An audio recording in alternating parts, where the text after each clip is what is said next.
Who's excited for a world where Microsoft, Disney, Amazon own all the games, own all the developers, and everything you play is owned by these huge conglomerates who control everything? That seems to be the timeline we're heading towards, where there's very few independent studios. There's not even many independent publishers. It's just these huge companies releasing everything that you actually play. I think it's a bit troubling. I think right now gamers are seeing some benefits of it because Microsoft are maybe not doing exceptionally well in the gaming space. Sony, Nintendo, they still seem to beat them out for the most part. More people are using Steam and something like the Microsoft Store. And so Microsoft have to play catch up. They're buying out all these studios and they're basically trying to force an ecosystem. They're not really building out their own IPs, their own library. They're just throwing money at anything, seeing what sticks. They want to control Call of Duty. They want to control Warcraft, StarCraft, Overwatch, Diablo, and then of course everything that they've currently got. All the Bethesda RPGs, Elder Scrolls 6 when it comes out. They're going for that existing market rather than building up from scratch. And that sort of leads me to thinking about the Amazon Blizzard acquisition. As we all know, I'm sure, the acquisition has been confirmed, so Warcraft, Call of Duty, they actually sit under Microsoft now. They are Microsoft products, Microsoft IPs. What's interesting to me though is there's a lot of smaller IPs that Microsoft now own that have been gathering dust for a long time. I've written some of them down. So you've got IPs like Gabriel Knight. Gabriel Knight is a point-and-click series, one of my favorites. It's a bit of an investigation, puzzly sort of series. Really nice older games. Will they get revived? Almost certainly not, because point-and-click adventures, they're almost a dead genre, which is really sad to say. Probably the last big one we got was Return to Monkey Island. I personally didn't think it was very good, but it has pretty good reviews on Steam. But even that, it had a lot of sales to start with, and then it sort of dropped off. So I don't even think that did so well. And that's probably the largest, I suppose, point-and-click IP. And most people aren't familiar with it, so that tells you a lot about the genre. There are other ones like that, King's Quest, Zork, again, point-and-clicky sort of adventures, text adventures in Zork's case.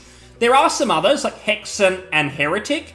Now, Phil Spencer, head of Microsoft, he was wearing a Hexen t-shirt, I believe, in an event. So maybe we'll see some sort of revival. If I'm being honest, it's probably going to be a remaster by Night Dive, who did the recent Quake 2 remaster and have done a lot of similar ones, the System Shock remake. Maybe they'll work with them again on a remaster of Hexen. If we're being realistic, that's probably what they'd use for the IP for. It's not really a big name like a Doom or Quake, which are actually big names, and they make sense to actually be rebooted and released as AAA games, as we've seen with id Software. So it makes sense that those games would get the big releases, but something like Hexen, probably just a remaster.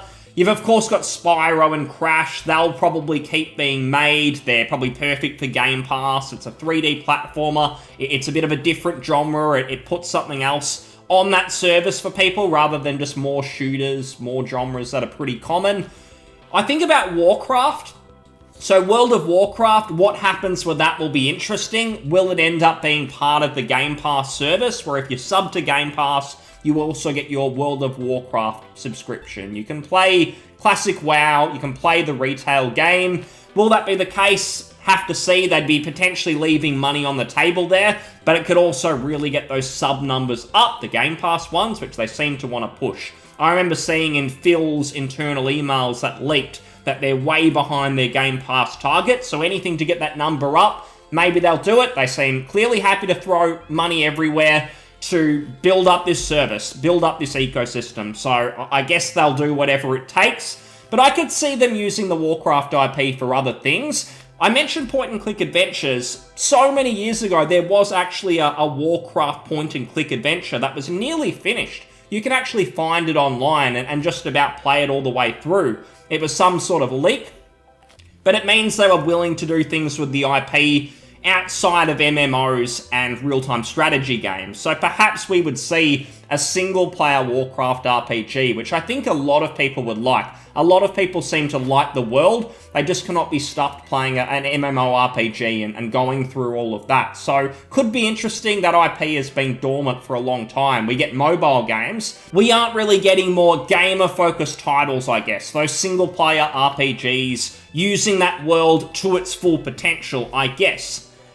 So that sort of covers off the Activision side of things outside the huge mainstream hits like Call of Duty and Candy Crush, and if you're interested in those, I'm sure they won't change. You'll be happy, you can keep playing them. But for those who care about those smaller IPs and seeing something happen with them, now could be the chance. The big problem with all of this consolidation is these huge companies who own these IPs, often they'll start just targeting the bigger ones to be a bit safer, and they'll only release games in the series that are guaranteed to print money. We've seen it with Ubisoft. There was a period where they started to do not so well. They released a bunch of flops. I think there was Ghost Recon Breakpoint from memory, some other games like Watch Dogs Legion, which didn't really do that well.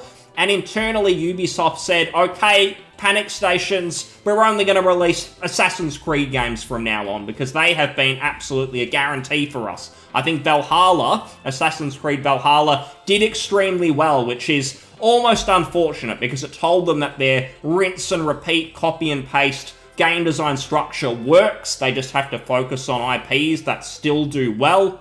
So Ubisoft, they're just chasing that train. It's going to be 1 million Assassin's Creed games, and that means that this studio, who owns a lot of good IPs, are not going to use them. For instance, Rayman, it barely gets anything. I think it was in the Nintendo Mario and Rabbids, there was some sort of Rayman DLC, but apart from that, there was that period where they released Rayman Legends. Really nice title from Ubisoft. They haven't really done a lot like that since, and because it's not a guarantee. It's no guarantee to make them heaps of money, so the IPs just sit there. They do nothing with it.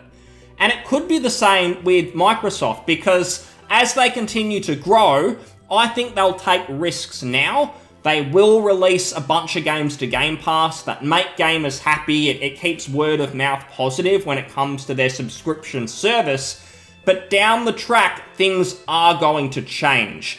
We have seen with subscription services that they start off generous, and then as time goes on, they start to pull the rug out a bit. If you think of Netflix, I remember when the service was pretty new, everyone was really positive towards it. It seemed so much better than pay TV. You were getting an absolute bargain. And then over time, it started to feel less generous. They started to lose some of the content that they had to other services like Disney Plus, Paramount, started to remove their content from Netflix and put it on their own services. And then Netflix had to really rely on their original IPs, which did start out pretty positive. Something like a House of Cards, people seemed to really like it. It was a show that everyone knew. But I can't really name many original Netflix IPs that were released in the last few years, unless it's people making fun of them. I can't think of many good ones. So that service has just gotten more stingy over time. There's less to watch. They put the prices up, and they even start doing dodgy things like trying to lock people in their own homes out from using the service. You can't share it with family members. I could see Microsoft start right now in making it generous. For instance, on PC, I believe Game Pass is still a really good deal. But you get the feeling that that's not sustainable, that they just want to grow that user base, and they're not at that stage where they're ready to profit off it. So if it's not sustainable, they're not really making money now. Think of the Epic Store giving away games. You know that's not going to go on forever. We're seeing some of the problems now.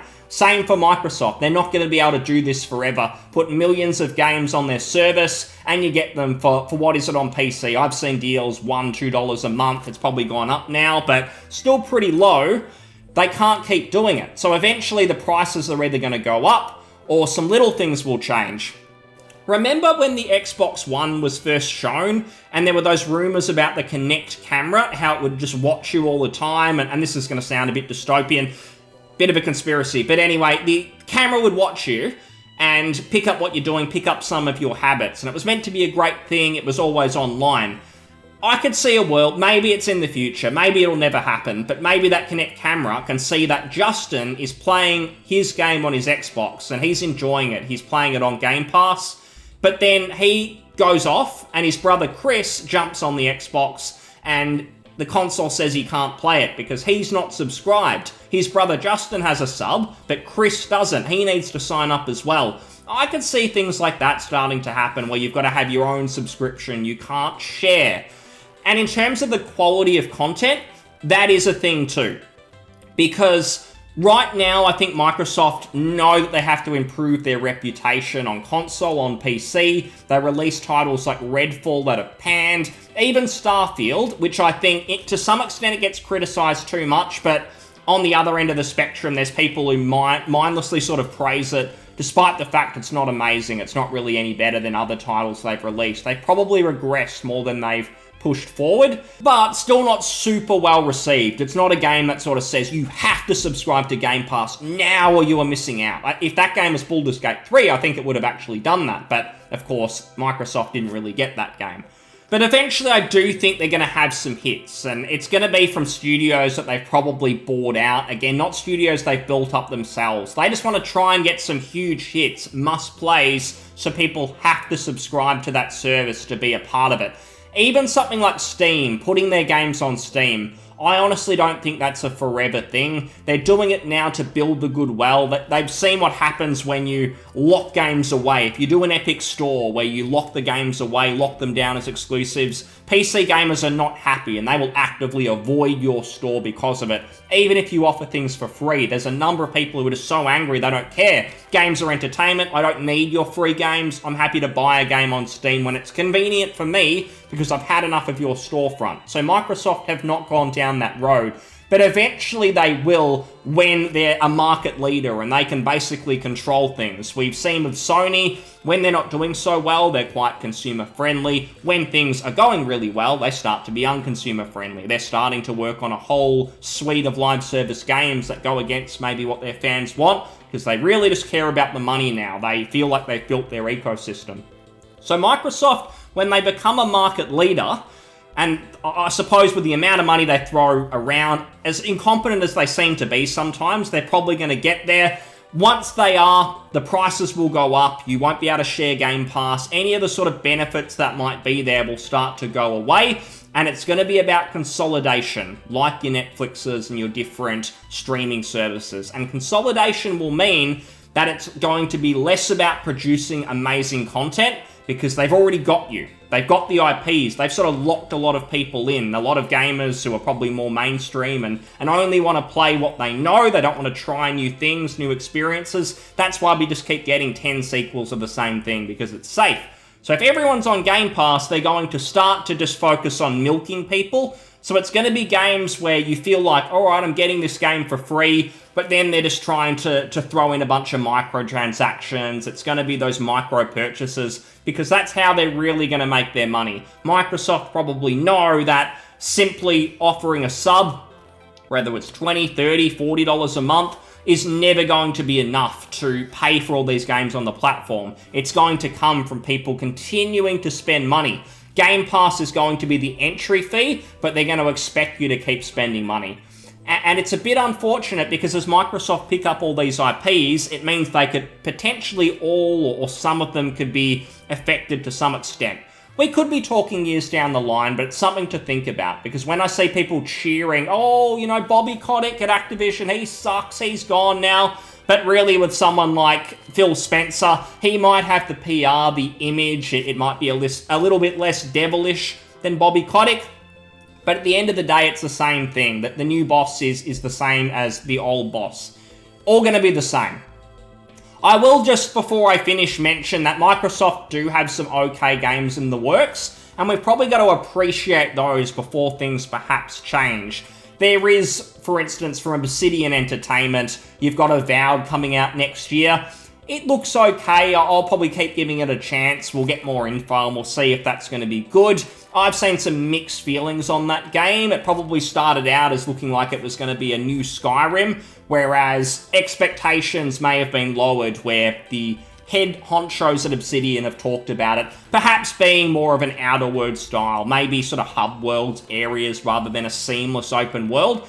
I'm okay with it as long as the content is good. I'd rather that they produce something that is incredible. It does actually line up with their strengths rather than just try and copy a Skyrim because it's better to market.